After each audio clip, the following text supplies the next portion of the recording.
Hey guys, welcome into Fantasy Football Academy 2020. I am the Dean, and this is a very special Saturday edition because we had no Thursday game. So I wanted to get as much information to you as I could. Hey, it's week 13. We made it. Hashtag we made it, guys. Look, it's been a long regular season. For a lot of you, this is the last week of the regular season. This is the end of your playoff push. Some of you are playing for a position, and some of you are playing for your lives, for a spot in the playoffs. And there's a difference between playing for a spot and playing for a position. You're looking at different things. It might actually be better for some of you if you're playing for a position to lose this week. And you're thinking, Dean, you crazy. What are you talking about? Well, here's the thing. This one I want to touch on real quick before we get into start sets and before we get into injury news. I'm going to school you a little bit, okay? So some of you out there have locked in your positions, okay? So you want to look ahead. Remember, we're playing chess, not checkers here, okay? So you're going to look ahead and you're going to look at your potential matchups for your playoffs, okay? Let's go ahead. We're going to dive into our league of record here at the Academy on the Academy Grads League. I'm going to show you guys, kind of give you an example of what I'm talking about here. Okay, and you guys know this time is the time to say thank you to our sponsors who have been with us for the majority of the year. I got a couple of late season sponsorships, but the one that's been here from jump, from the get-go, has been Zia of Lafayette. You can find them on Doucette Road in Lafayette, Louisiana. If you're in the area, please stop by. Even with the new COVID restrictions falling back to a modified phase 2, we are still at 50% capacity. You guys can still go down and eat in-house or to go. If you want to take it with you, that's fine. We still have the family bundles at Zia. Go down and see Hunter and Tucker and Leonard, all the guys down there, and tell them the Dean says hi. Remember, you can find them on Waiter. You can find them on DoorDash. You find them wherever you get your food from, or just call them up. You can call them up at 406-0013. That's area code 337. They are behind the Grand Theater off of Johnson, in front of Red Laurel's Health Club off of Doucette Road. So, with the business taken care of, let's go down here and we see the new rankings for this week. We see that even though returning champ Mandy, the Mrs. Dean, even though she lost, she still got enough points to overtake the #1 spot from Charles and the Slutty Mutts. And we see C's Cowboys moving up. Hunter moved down with the Cajun Poodoos. We see Chicken Wing, yours truly, staying the same. I was the only one that did not move this week. Moved to 6-6, locked my spot in. Basically, I cannot be dethroned as the #5 spot. I cannot get kicked out of the playoffs in these scenarios. You see, the reason being is because I have the 3rd highest total points here in the league, even though I sit 5th. Took a couple of bad beats earlier in the year, but I made it in. So happy to see that. What's really going to be interesting, and these are guys who are playing for their lives, okay? The rest of the league is playing for their lives. We see the COVID-19ers with Dalton.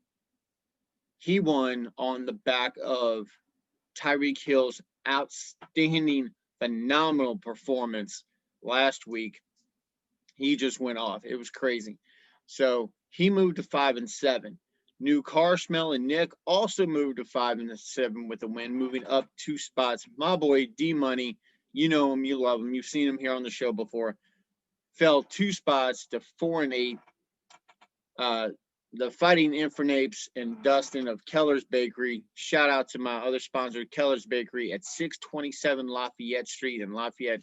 If you're looking for some awesome pies or pastries, look, I'm not a baker, but anytime I want something sweet, I'm definitely going down to Keller's Bakery, and they're going to hook me up, okay? But he won, moved up to 5-8 because of points. My boy Luke with the Alpha Chads Incorporated is trying to get that Golden Plunger Award for the worst team in fantasy with his third straight loss. So he's got 1,344 points. So that puts him dead last, but not out of it. He does need some help, and he does need to score a whole lot of points. Okay. Well, actually, I take that back. He's trying to not get the worst team in the league right now. But Dusty, my boy D Money, Nick, and Dalton all still have a shot at the number 6 spot. And this is what competitive leagues look like, okay?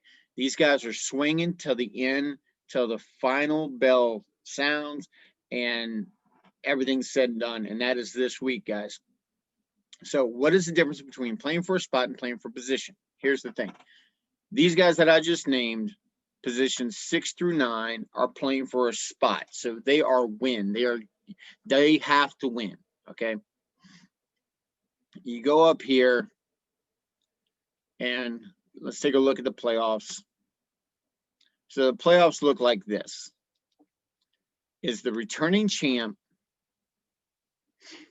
right here gets a bye, okay? Then the winner of this game would be between Hunter and myself. Then we would play the returning champ. So if I don't want to play my wife's team in the semifinal, I want to get to the Fantasy Super Bowl and face her there.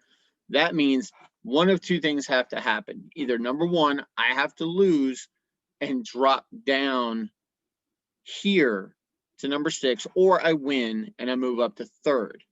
Okay. So I'm definitely fighting for the win, but if I want to play Charles possibly in the Fantasy Super Bowl, then I stay where I'm at. I'd have to beat my wife's team, and then he and I would wind up here if he gets past the winner of this game here. Okay. So that said, there's a look at what it takes. It all depends on who you want to play and also what their team looks like. Some of these guys, you're not going to get all of your top tier performers in the playoffs. Okay. There are going to be guys who have Tyreek Hill's team could miss the playoffs. If Dalton does not win, Tyreek Hill is out. So you don't have to face him. You don't have to worry about him.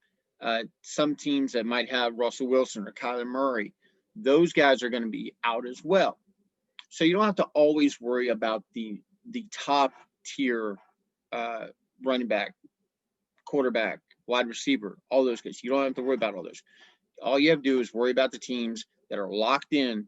Those are the teams you're definitely going to face, and the teams you're definitely going to have to worry about. So you start looking at those, make your adjustments, and see who you match up better against. Okay, how far you want to go. All right. Now, if you just want to buckle down and go, hey, I don't care, I'm beating whoever's in front of me, go for it. Okay.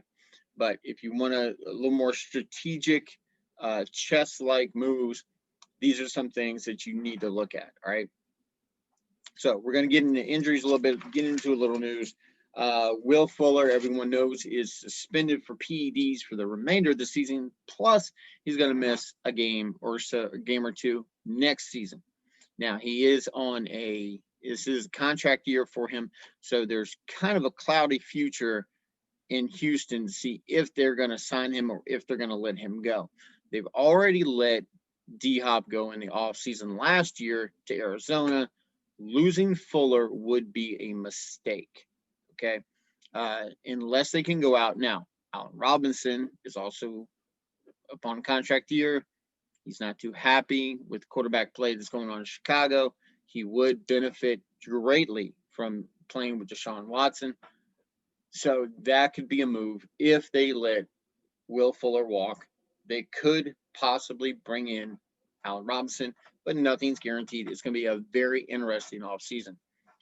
Another late season ad for the Seahawks, and this is more of a reality versus fantasy type thing, where this is going to be more prevalent in the reality realm than it is in the fantasy realm, because unless you are a team that you see yourself in the championship, Josh Gordon is able to join the Seattle Seahawks for week 16 and 17 and into the playoffs, provided they get there.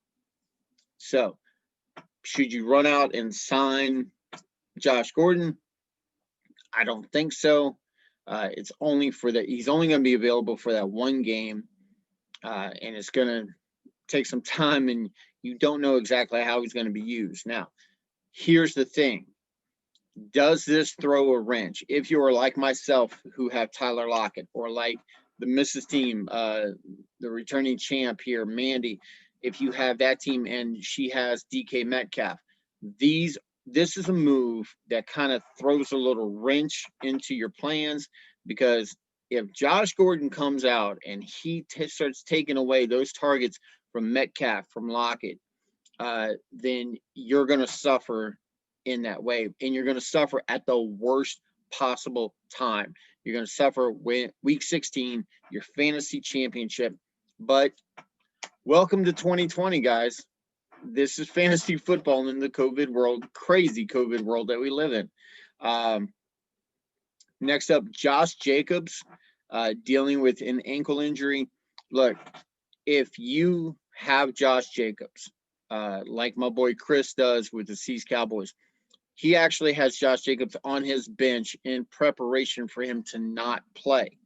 So what should happen in this instance? What should happen is that you have Devontae Booker, and this is what we talked about during draft season about handcuffs. If you are the Dalvin Cook owner, you want to handcuff yourself with Alexander Madison. If you are the Zeke owner, Ezekiel Elliott, if you are that owner, you want to handcuff yourself with Tony Pollard. If you had Austin Eckler, you wanted Justin Jackson or one of those guys from the Chargers. But in this instance, if you have Josh Jacobs, you definitely need to have rostered Devontae Booker. Booker possibly could start against one of the worst rush defenses out there. Okay, the Raiders get the Jets. I've said it before, I'll say it again. If you watch the show, or if you're new to the show, you're going to hear this for the first time. And if you're new to the show, down the bottom, please subscribe, like, and share for me. Help build us up. We're at 39 subscribers. I want to get to 40 before the end of this season. I would love for you guys to help push me over that edge. So if you're watching the show, you haven't subscribed, please subscribe, like, and share. But I've said it before, I'll say it again. The Jets just suck. And Adam Gase is going to be gone at the end of the year. And if he isn't, then bet your house on everything for the Jets to keep losing, because he's horrible. So if you've seen guys who've gotten away from Adam Gase, they've absolutely blown up. Most recently, you can see it in Kenyon Drake. Last year, he got away from Adam Gase when he was in Miami. This year, okay, we see just the Jets just being absolute garbage throughout, and not just for fantasy, but for reality. But in reality, I mean, they're 0-11. Come on, they're the anti-Steelers right now. They are this year's Cleveland Browns, which Cleveland fans, congrats on not being the worst. Julio Jones, look, if you've got Julio, you're struggling. I'm sorry. I feel your pain. In my listener league, I have Julio, and he's riding my bench right now. I can't trust him. Thankfully, I have other options. If you have other options than Julio, you definitely need to put him in. It's unknown whether or not he's going to play. Even if he does get in, he's going to drive you crazy. If you saw the game for week 11, when he was in and out, it drove me nuts to watch that game and see him on the sideline. So that also Calvin Ridley is dinged up as well. His ability to play is in question. That's why I told you guys before. You need to go out and get Zacchaeus, who is another backup wide receiver for Atlanta. They're going to have to throw the ball. They're going to be down in this game. They're going to be losing. Todd Gurley's dealing with his arthritic knees, and I told you guys during draft season, lay off Todd Gurley. Yes, he gave you a couple of good games, but nothing what you were expecting. If you drafted him kind of high. If you were able to get him late, great, good job, congratulations. He still sucks. Okay, he's still horrible for fantasy. You cannot depend on him. So with Ridley, Jones, and Gurley out, possibly, or at least hindered, this game is going to come down to Hayden Hurst at tight end. So if you need help at tight end, Hayden Hurst is your man. In this game, Zacchaeus, Russell Gage could be factors as well. So if you're in a pinch, if you need a plug-in and play type player, those three guys, Zacchaeus, Gage, and Hurst, are guys that you can definitely, target for this game. Denzel Ward, and you're thinking, wait a minute, whoa. Dean, hold on. Denzel Ward's a cornerback for Cleveland. Why are you mentioning him? Well, here's the thing, is if Denzel Ward is out for this game against Tennessee, that means that Corey Davis and A.J. Brown don't have to worry about him covering them. Specifically, A.J. Brown. A.J. Brown would probably get locked up with Denzel Ward in this one. But, that's something that you need to keep an eye on. Remember, this is a chess, not checkers move by keeping an eye on the opposing defense for your players. This is why you look at the injury report and you want to see what defensive players are out.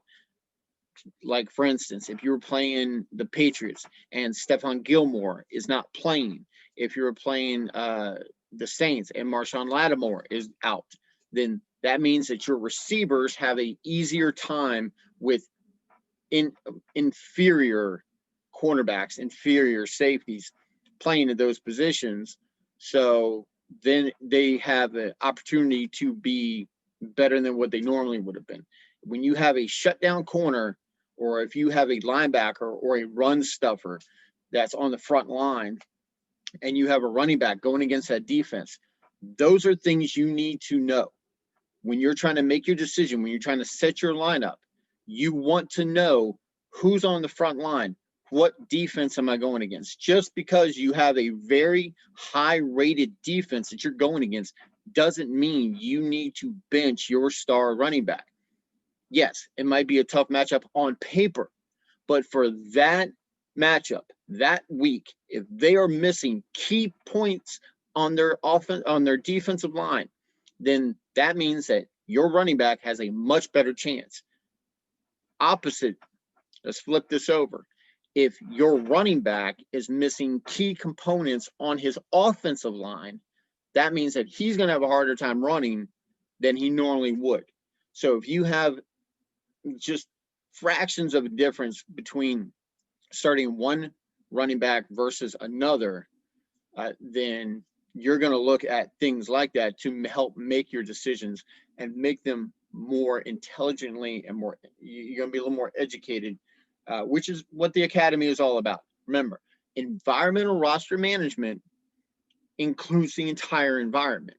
Okay, you're talking defensive line, secondary, linebacking core. You're talking O-line. You're talking blocking tight ends. You're talking all of this stuff in order to make your decision. That's why I encourage you guys, if you have a question about who to start, if I haven't covered it, down the bottom, subscribe, like, and subscribe, like, and share for me. Leave your comment down at the bottom. Leave your questions. Also on Twitter, you can find me at FantasyDean20. I answer all my questions. before you guys have to set your lineups. I know it's Saturday. I will definitely be here early in the morning, tomorrow morning, answering questions. If you have them, please leave them down the bottom. I know you guys are going to be pressed for time to make your lock in your lineups and make those decisions. I'm here for you guys. Remember, I myself, first and foremost, am a fellow player above anything else, but I'm also the dean of the academy. So I'm here to serve, here to help you guys, okay? Moving on, David Johnson could return versus Indy. He was recovering from a concussion. Unlike Deandre Swift in Detroit, Deandre Swift, and we're getting kind of mixed reports here. It's something to keep an eye on if you have Swift in your backfield. They're not really sure how he's acting. He said rumors coming out that he doesn't look the way that he's supposed to look. He doesn't look normal. So it looks like he's still suffering from some lingering concussion issues. But David Johnson should be a full go against Indy. Now, he gets a really tough matchup, but without Will Fuller, DJ could be in for a little more action in the passing game, which would boost his value for PPR leagues. Remember, points per reception. So if he can get 3 or 4 points for you there through the passing game, all the more better. Indy, and they've kind of been slipping here a little bit against the run. So if you guys are in a pinch and you need DJ to start, remember, trust your gut, look at your other options. If you got a question, ask me. I'm here. Kenny G still dealing with that hip issue, which means that Marvin Jones could be in for a good day. I'm not going to say a big day because Matt Stafford still dealing with thumb issue. In Green Bay, and this is for all you Aaron Jones owners, my boy D Money. Nice to see you back at work, brother. I mean, he was out for a little bit, so best wishes to D Money and congrats on the speedy recovery. It's nice to see you back. But the Green Bay O-line is missing a couple of pieces. They're having to do a little patch job on that O-line, which could affect Aaron Jones's output. I'm not going to say that's going to affect Aaron Rodgers because Aaron Rodgers can pretty much deal with anything you throw at him. He'll be able to make adjustments as needed. Dalvin Cook, concerned, not scared. Okay. Should you be concerned about Dalvin Cook getting dinged up in last week's game? Yes, because Dalvin Cook has a history of late season injuries, especially getting into the fantasy football playoffs. So you probably leaned on Dalvin for the majority of the season, if not all the season. But he says he's good. He said he's ready to go, and he feels 100. Said he did kind of get a little freaked out there, but he did plug it away and get back in the game and keep going, have a good game. So until he pops up on the injury report, all systems go for Dalvin Cook. Last bit of news, Kyler Murray doesn't look quite right. The shoulder injury could be restricting him, but the shoulder has nothing to do with his legs. So his legs is what makes Kyler Murray valuable in fantasy. If you need a good quarterback play this week, not a great quarterback play, because I don't think that Kyler Murray is going to be great in the way that Kyler Murray can be, but he's going to be better than most of your options out there off the waiver wire. A lot of people are asking, should I start Kirk Cousins? Should I start Kyler Murray? I'm afraid that this could turn into a Dalvin Cook game because they're going up against Jacksonville. I mean, they're starting Mike Glennon. Do you really think that Mike Glennon is going to pressure the Vikings to be able to have to throw the ball? Can they? Sure. Kirk Cousins is one of the most accurate passers in the league. So, yes, he could have a good day, but I mean, again, he could throw for 205 and a touchdown, and Dalvin Cook could, go off for 150 and 3 touchdowns. You never really know. Jacksonville is not good. They're already firing coaches and GMs and stuff, so it's a dumpster fire in Jacksonville, to say the least. Mike Glennon is not going to be their future.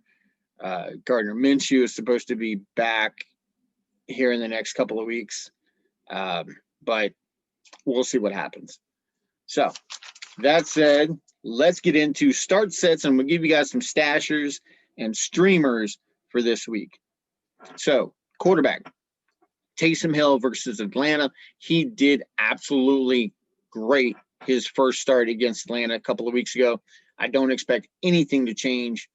So if you have Taysom Hill, if you've been playing him, you're probably playing him because you have a quarterback who's either dinged up or not performing up to what you want, up to your expectations. So Taysom Hill is a start of the week. And we have another guy coming back to us, Lamar Jackson versus Dallas. Now, I'm putting him in here. I've had him on my sit list for a couple of weeks. Last week it was because of COVID that you had to sit Lamar. He missed that game. But I also told you to sit him because he was facing Pittsburgh. So this week is the anti-Pittsburgh. This is the Dallas Cowboys. They're absolute worst for against fantasy quarterbacks. They're giving up a ton of points. They're just bleeding points. And with him having the ground game on lock as well, you can pretty much guarantee that he's going to get some points. So he's going to get his. Don't worry about it. You can also in this game plug in J.K. Dobbins if you have J.K. Dobbins, him coming off. Neither one of them have been activated as of yet, but that should change. Make sure that you keep an eye on that as well. Now, a game to definitely keep an eye on for quarterback play, the Miami-Cincinnati game. If you have Ryan Fitzpatrick, plug him in if he's playing. If he is playing, he is an upgrade across the board for all fantasy players in this game. They're going up against Cincinnati. Cincinnati's defense is not good. They are also playing a Joe Burrow-less Bengals team. So that's why you can also go ahead and fire up a very good Miami defense against this team as well. Sits of the week. My sits of the week might surprise you a little bit. One of them is because of weather. One of them is because of matchup. And the other one is just kind of erratic play. So Deshaun Watson, because of matchup against a very good Indy defense, also losing Will Fuller, so it kind of limits his ability. You got DJ who's coming back from injury, so we're not really sure how he's going to be used. If they're going to try to ease him back in after the concussion. Then you have Matt Ryan against the Saints. This is just because Matt Ryan has not been good against the Saints. The Saints are locked down. They've been bonkers for the last few weeks on defense. They've stepped the game up tremendously. And this is a divisional game. Guys, these two teams don't like each other. And when you get teams like this, you can throw, records out the window. It doesn't matter win losses. They just don't want this team to do well against them. So Matt Ryan, put him on your bench. Please look for a different option. Ryan Tannehill, and I know you guys are thinking, wait a minute, whoa. Dean, Tannehill did awesome last year down the stretch. I got to plug him in. Okay, if you want to go ahead and plug in Ryan Tannehill, I understand. I understand that the Cleveland defense might be a little inflated because of the bad weather games that they've had, but let me show you guys something real quick, okay? My other league, not my league of record, has the ability, and this is on Yahoo.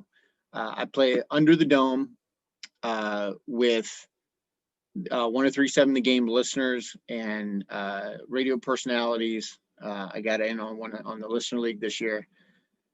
This has the ability for you to go to whatever game you're looking for. So we're looking at right here. I have Kareem. I just so happen to have Kareem Hunt and Nick Chubb and Austin Hooper in this game. I'm not playing Kareem Hunt. As you see, I'm playing David Montgomery because he is playing Detroit. Of course, you're playing Nick Chubb. That's nothing new. But here's the thing. Look at this. It's mostly cloudy with a high of 50, a low of 31. There could be a little precipitation in this game. Okay, so that might come into effect. We don't know. If this game gets any colder, now this is the afternoon game. If it does hit its low of 31, it's going to be cold. The ball's going to be harder to throw, things like that. So you make sure that whatever platform you're on, you want to make sure that you're using all of the tools that are at your disposal because they're there to help you. Okay, the same way I'm here to help you, those tools are there to help you. They're set up by guys who are way smarter than I am, technically speaking. That's why I rely on on other outlets of information for some of my news as well, as I've recommended you guys should too. But yeah, Tannehill is a sit of the week. It's against Cleveland. Yes, if Denzel Ward does not play, then Tannehill could have a much better day. If he does play, then good luck. That's all I have to say. Start of the weeks. And just to reiterate, to make sure that you guys understand this, I get my starts and sets. I do the top 25 are guys who are locked and loaded. They're going to be in there, except for tight ends. Tight ends, I do my top 10. And those guys who are supposed to be locked in, who maybe have really tough matchups. So those are guys that I'm going to tell you to set. I'm going to tell you to pump the brakes on. Okay, not that they're bad players, but just that they have a really tough matchup, and you might have an easier matchup other places. Okay, I'm gonna give you a little bonus here on the running backs. I'm gonna give you 4 instead of 3. But starting off, Nahim Heinz versus Houston. I know you're saying, "Oh, whoa, wait a minute." Isn't Jonathan Taylor supposed to have a good day? Look, this is Houston. If Houston does get a chance to throw the ball and they do hook up, they're going to be dominant. I mean, we saw what happened last week. Brandon Cooks, Will Fuller just going off. And yes, no Will Fuller this week, but Kiki Kuti is definitely capable, not maybe of being on Will Fuller's level, but definitely being a very serviceable wide receiver for Deshaun Watson. So if the need comes to start throwing the ball instead of ground and pound and try to keep the ball away from Houston, then you're going to see Nahim Heinz having a Nahim Heinz day. And you all know from previous experience what that can end up in. So if you need a plug, we got Carolina and Tampa on a bye. So if you're missing Mike Davis or CMC, if you're missing Ronald Jones, if you're missing Leonard Fournette, any of those running backs, and you need a plug, here's your guy. Okay, if you need a flex play, here's your guy.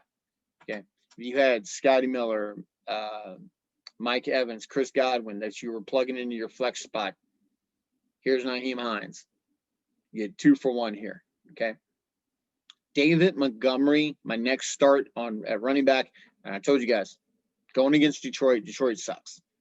Plug in David Montgomery. He did phenomenal last week. Over 100 yards, found the end zone. Had a really good day. Don't look for that to change.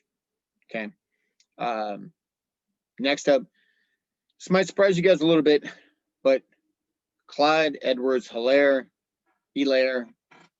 versus Denver. Denver's defense is not what it used to be, guys. We used to have to worry about Von Miller and Bradley Chubb and all those guys. Miller's out, and this is not the Denver defense that we're used to seeing. Okay, this is a defense that Latavius Murray, a backup running back for the Saints, absolutely torched. Found the end zone, I believe, twice. Had over 100 yards rushing last week. So Denver's defense, rushing defense, is definitely susceptible to a runner like CEH. I think that he could do very well, and he might even find the end zone this week. Hopefully. Now, my bonus one, and it might be a little crazy after I just went on my JETS Jets sucks rant. But Frank Gore, and I know you're saying, wait a minute, wait a minute. Frank Gore's still in the league? Yeah, Frank Gore's still in the league. He is the running back for the Jets. That's probably why they suck, because they're relying on a 100-year-old running back. But they're going up against Vegas. The Raiders have been horrible. We know that they can put up points, but we also know that their defense is really, really bad. So if you need a play, if you need volume, Frank Gore is going to provide that for you, okay? And you don't have to worry about Sam Darnold or Joe Flacco, whoever is under center for the Jets, sniping goal line touchdowns like you would with Lamar or Kyler, or any of those quarterbacks. He's going to be able to get in the end zone. The only thing you have to worry about is Le'Veon Bell sniping maybe a goal line carry for a CEH. Sits of the week, Josh Jacobs. And look, this is more about the injury than anything else. If Jacobs is active, go ahead, plug him in. Go for it. But looking ahead, do you really want to plug him in and then him re-aggravate his injury? If you have a better option, definitely pivot to a different option and pivot away from Josh Jacobs. Zeke Elliott, he's going up against the Ravens. The Ravens are really good. The Cowboys are really bad. Their offensive line is shaken up. It's a patchwork.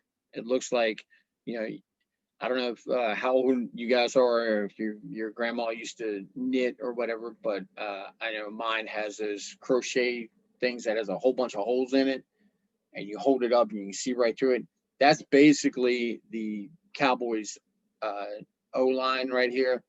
So there's not a whole lot of hope for for Big Zeke and Big D. It's going to be the Big R and the Ravens coming in and just destroying this O-line.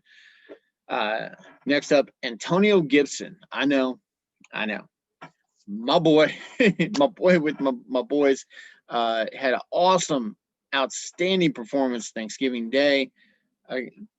But it was against like I said, it was against a really bad Dallas team. That's why J.K. Dobbins is a play this week. If he's back, Mark Ingram is a play this week. Gus Edwards could be a play this week. But Antonio Gibson going up against Pittsburgh, I don't like the matchup. If you have something better, this just feels like a trap game for those who are really high on Antonio Gibson. So I will caution you against Antonio Gibson. Allen Robinson for start of the week, kicking off the wide receiver list, going up against Detroit, and same thing with David Montgomery. Look, they made the switch to Mitchell Trubisky. Robinson just seems like he's playing a little better. So, we'll see how it goes. Cole Beasley. Now, this comes with an asterisk next to it. If there is no John Brown, then you can definitely go ahead and plug in Cole Beasley with all confidence against a really bad 49ers defense. Next guy up, Tim Patrick, going up against KC. Now, I know what you're thinking. Man, Drew Lock, really? If you need somebody to start, yes, Jerry Jeudy is probably your preference here, but he's going to draw the attention of the number one coverage for KC. So your secondary is going to be Tim Patrick. Tim Patrick's going to be out there. He's more than capable. So he's a guy who's kind of fallen by the wayside here. But if you need a desperation Hail Mary, Tim Patrick could be your guy. Amari Cooper kicks off my sit list. Like I said, it's against the Ravens, and it's going to be kind of hard to throw the ball when you're on your back. So Andy Dalton, hi, welcome to Baltimore's defense. Next up, any Cincinnati receiver versus Miami. Now, they do get Dallas week 14. So hang on to hope if you can make it into the playoffs without T. Higgins, without Tyler Boyd. Nobody's been starting A.J. Green, so don't worry about that. But those other two guys, if you can hold off until week 14, you should be all systems go for that fantasy playoff matchup when you get Dallas. A.J. Brown is on my sit list this week. It's against Cleveland, but it's more for the weather than for the matchup. Like I said, if the weather's fine, if it doesn't affect him any, then okay. If you trust in your gut and you're going with it, me personally, I would like to have a different option than A.J. Brown, but that's just me. Tight ends, we're going to give you 2 and 2, 2 to sit, 2 to start. Evan Ingram versus Seattle as my start, one of my starts of the week. Look, Seattle's just horrible, and even though the Giants are going to be more than likely rolling out a backup quarterback in Colt Ford, I think it's Colt Ford. I'm sorry, Colt Ford's the singer. Colt McCoy. I know there's one Colt. He used to play for the Redskins. I know. But Colt McCoy should be the quarterback that they're rolling out. Daniel Jones still dinged up. That injury that he suffered a week ago looked really, really bad. Has not recovered. We don't really have any kind of clarification. But Evan Ingram is going to be your security blanket. And Colt McCoy is going to be definitely serviceable enough for tight end production. As far as anybody else goes, you might want to look somewhere else. Okay. Mark Andrews. Now, again, this is because of Dallas, and he has not been activated off the COVID list yet, but look for that to happen today or very early tomorrow. Okay.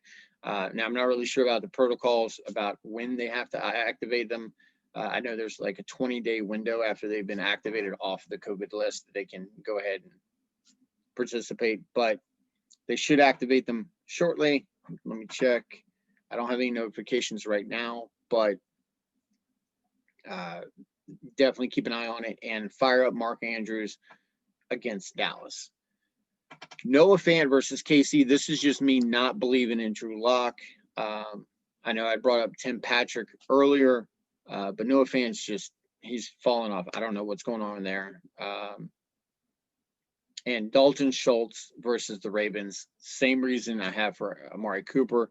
I don't like this matchup for Dallas against the Ravens. They're coming off a loss to Pittsburgh. It was a delayed game anyway. And remember, we've got 2 Monday night games and a Tuesday night game this week because of all this rearranging. So please check your lineups and make the adjustments appropriately. Because there was no Thursday night game, you don't have to worry about having anybody in your flex. That shouldn't be for that. But you do want players in your flex who are playing either Monday or Tuesday. Okay. Lock in everyone else in their respective positions. So, defense. Let's go to defense. KC versus Denver. Again, it's Drew Lock. He's good for at least 3 turnovers. And then Seattle versus the Giants. Colt McCoy, definitely able to give you a couple of turnovers and kind of getting acclimated to taking first-team reps for the first time this season. People who now, on the flip side of that, you might have been streaming the Giants for the last couple of weeks because they had, good matchups and their defense has been on point. But this is Seattle, guys. Okay, you're talking about Mr. Unlimited in Russell Wilson.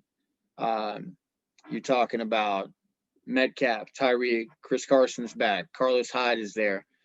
You got all these weapons. They're going to score.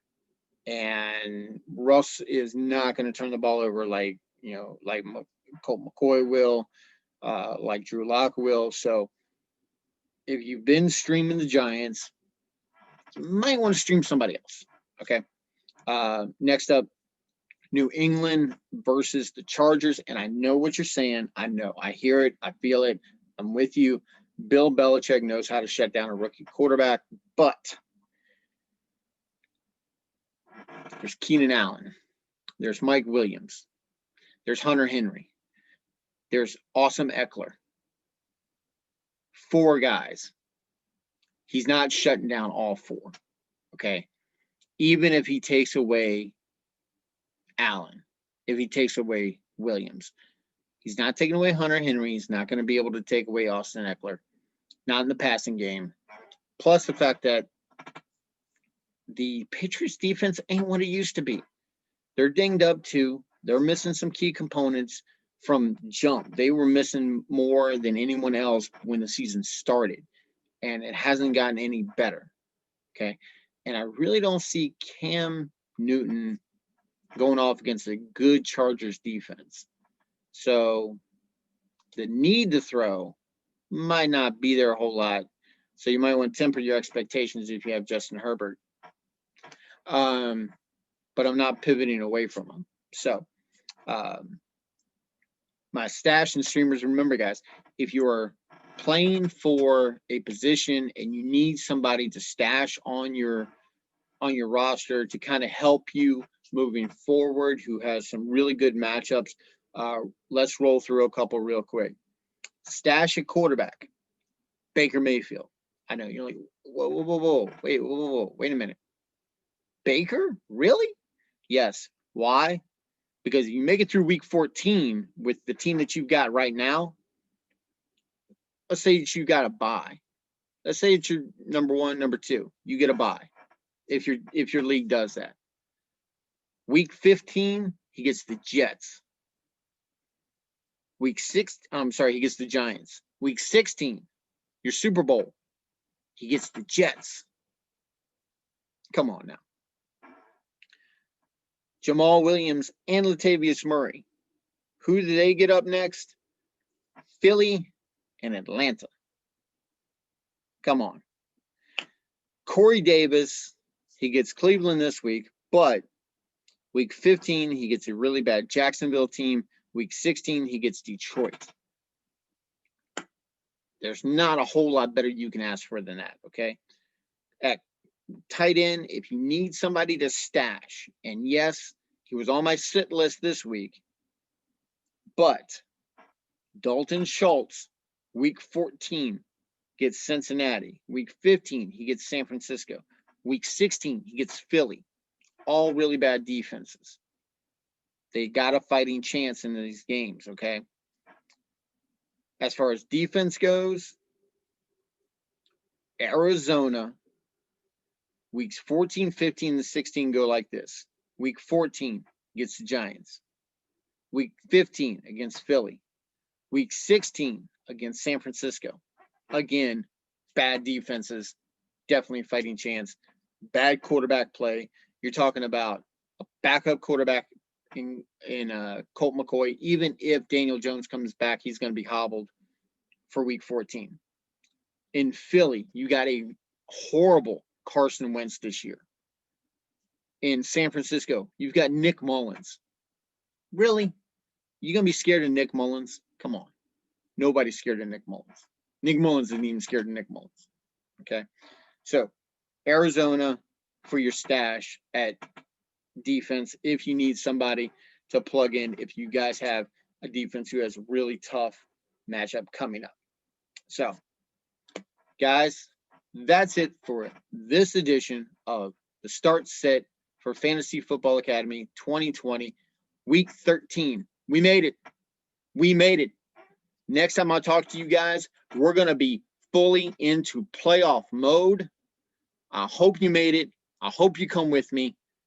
Remember, down the bottom, subscribe, like, and share. If you've got any questions, leave them down the bottom in the comments section. Find me on Twitter at FantasyDean20. I'm going to be putting up some questions. I'm going to be talking about what was a trade that you made that made a difference in your league this year. Okay. I myself got a pretty good one toward the end of the season. I'm going to put that on Twitter right after I get off here. So go check me out. Thank you for guys for coming and subscribing, liking, and sharing for me. And we will see you next time on Fantasy Football Academy 2020 Playoff Edition.